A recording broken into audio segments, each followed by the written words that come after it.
வணக்கம். மாலை முரசு செய்திகளை விரிவாக பார்ப்பதற்கு முன் தலைப்புச் செய்திகளை பார்க்கலாம்.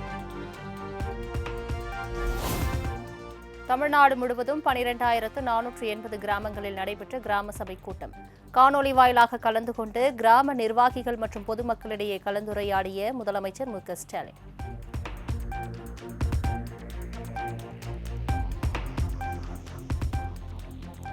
நாட்டிற்கே வழிகாட்டும் எண்ணற்ற திட்டங்களை தமிழ்நாடு அரசு நிறைவேற்றி வருகிறது. பெண்கள் முன்னேற்றத்தில் விடியல் பயணம் மிகப்பெரிய முன்னேற்றத்தை ஏற்படுத்தியுள்ளதாக முதலமைச்சர் மு.க.ஸ்டாலின் பெருமிதம்.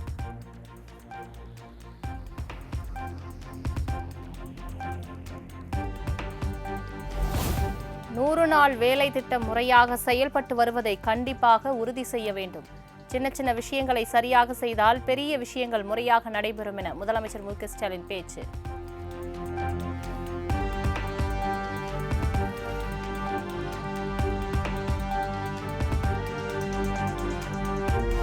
ஒவ்வொரு வீட்டிலும் குழந்தைகள் படிப்பதை உறுதி செய்ய வேண்டும். குழந்தை தொழிலாளர்களை பணியில் ஈடுபடுத்தினால் உடனடியாக மாவட்ட நிர்வாகத்திற்கு தகவல் கொடுத்து அவர்களை மீட்க வேண்டும் என முதலமைச்சர் ஸ்டாலின் பேச்சு.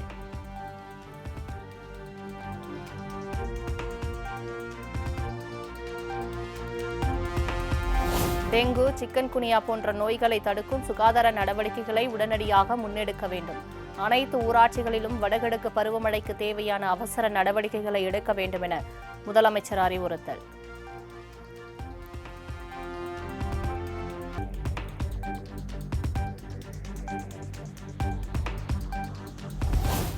அதிமுக கூட்டத்தில் தாவேகா கொடியுடன் கலந்து கொண்டவர்கள் அக்கட்சி தொண்டர்களே என செல்லூர் ராஜு விளக்கம். கரூர் சம்பவத்தில் விஜய்க்கு இபிஎஸ் குரல் கொடுத்ததாலே அதிமுக கூட்டத்தில் தாவேகா கொடி பறப்பதாகவும் பேச்சு.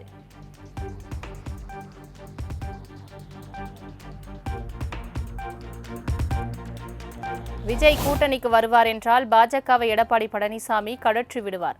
அமமுக பொதுச் செயலாளர் டிடிவி தினகரன் அதிரடி கருத்து.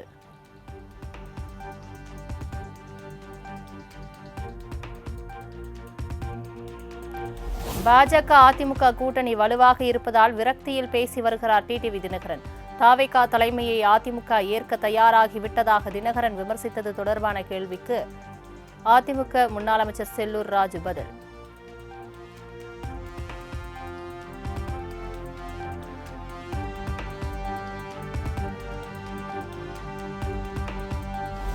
தாவேகா கொடியை பிடிக்க வைத்து எடப்பாடி பழனிசாமி தரம் தாழ்ந்து நடப்பதாக டிடிவி தினகரன் சாடல்.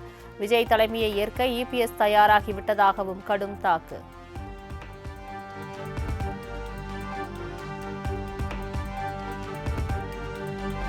அதிமுக எப்போதும் தரம் தாழ்ந்து போவாது என முன்னாள் அமைச்சர் செல்லூர் ராஜு திட்டவட்டம். அமமுக பொதுச் செயலாளர் டிடிவி தினகரன் ஒரு செல்லா காசு எனவும் விமர்சனம்.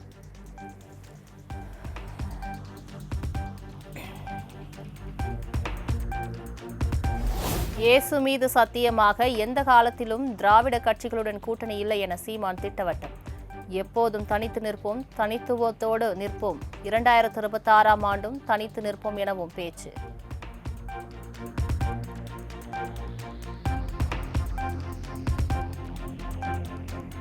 கரூர் மாவட்ட தாவேகா செயலாளர் மதியழகனிடம் 2வது நாளாக சிறப்பு புலனாய்வு குழுவினர் விசாரணை. பிரச்சார கூட்டத்தில் எடுக்கப்பட்ட வீடியோ காட்சிகள் யாரிடம் உள்ளது என்பது குறித்து தீவிர விசாரணை.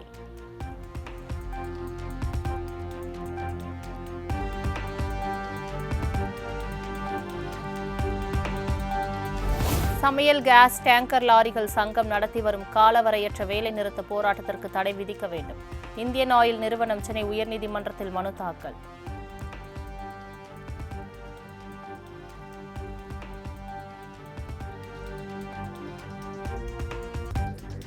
சென்னையில் ஆபரண தங்கத்தின் விலை சவரனுக்கு 680 உயர்ந்து 91,400க்கு விற்பனை. 1 கிராம் தங்கம் 11,425க்கு விற்பனை.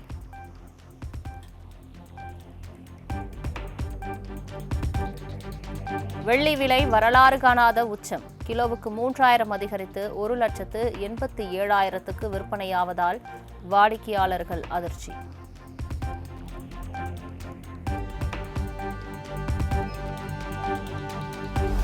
மகளிர் உரிமைத் தொகை திட்டத்தின்படி உங்களுடன் ஸ்டாலின் முகாம்களில் பெறப்பட்ட மனுக்கள் மீதான கள ஆய்வு தொடங்கியது. விண்ணப்பங்களை நியாய விலை கடை வாரியாக ஆய்வு செய்ய கள பணியாளர்கள் நியமனம்.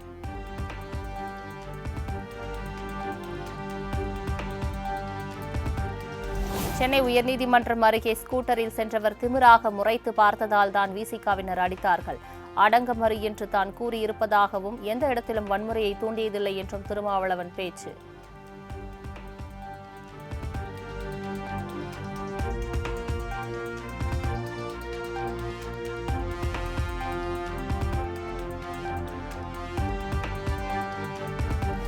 இலை காய்ச்சலால் பாதிக்கப்பட்ட நெல்லை மேலத்திடியூர் PSN கல்லூரியில் வங்கி பணிகளுக்கான போட்டித் தேர்வு திட்டமிட்டபடி நாளை நடைபெறும். கடைசி நேரத்தில் தேர்வு மையத்தை மாற்றினால் தேர்வர்கள் குழப்பமடைய நேரிடும் என்பதால் அனுமதி என தகவல்.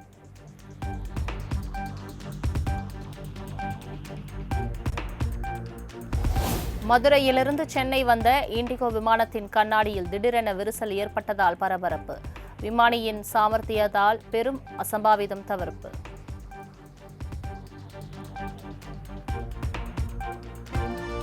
மேட்டூர் அணைக்கு நீர்வரத்து வினாடிக்கு 6000 கன அடியிலிருந்து 29,540 கன அடியாக அதிகரிப்பு.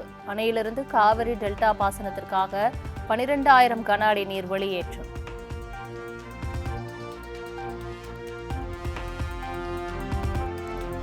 புரட்டாசி மாத கடைசி சனிக்கிழமையை முன்னிட்டு பெருமாள் கோவில்களில் குவிந்த பக்தர்கள் நீண்ட வரிசையில் காத்திருந்து கோவிந்தா கோவிந்தா என பக்தி முழக்கம் எழுப்பி வழிபாடு.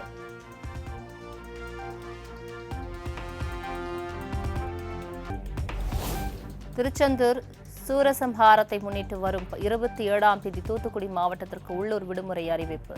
விடுமுறைக்கு பதிலாக நவம்பர் 8ஆம் தேதி 2ஆம் சனிக்கிழமை அலுவலக நாளாக அறிவிக்கப்பட்டுள்ளது.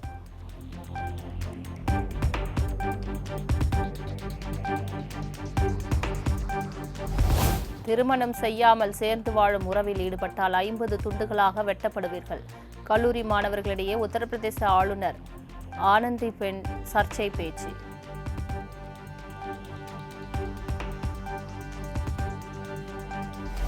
தீபாவளியை முன்னிட்டு டெல்லியில் பொதுமக்கள் 5 நாட்கள் பட்டாசு வெடித்து கொண்டாட உச்சநீதிமன்றம் அனுமதி.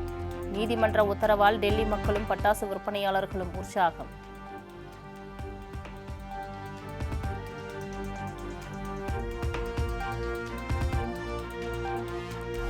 கேரள மாநிலம் கொல்லம் மாவட்டத்தில் வீட்டு கிணற்றில் தவறி விழுந்த சிறுத்தை. பல மணி நேர போராட்டத்திற்கு பிறகு வனத்துறை மற்றும் தீயணைப்புத் துறையினர் இணைந்து பத்திரமாக மீட்டனர்.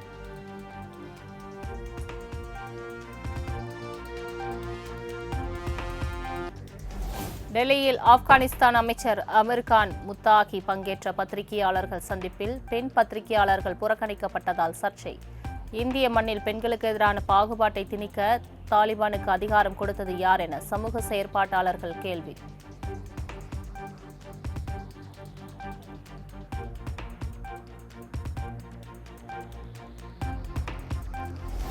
நவம்பர் 1 முதல் அமெரிக்காவில் இறக்குமதி செய்யப்படும் அனைத்து சீன பொருட்களுக்கும் கூடுதலாக 100% வரி. ஏற்கனவே 30% வரி அமலில் இருக்கும் பட்சத்தில் மொத்தமாக 130% வரி விதிப்பு.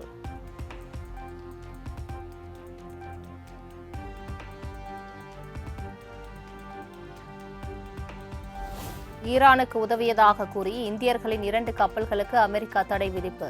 ஈரானின் எரிவாயு பீப்பாய்களை சீனாவுக்கு கொண்டு சென்றதால் நடவடிக்கை.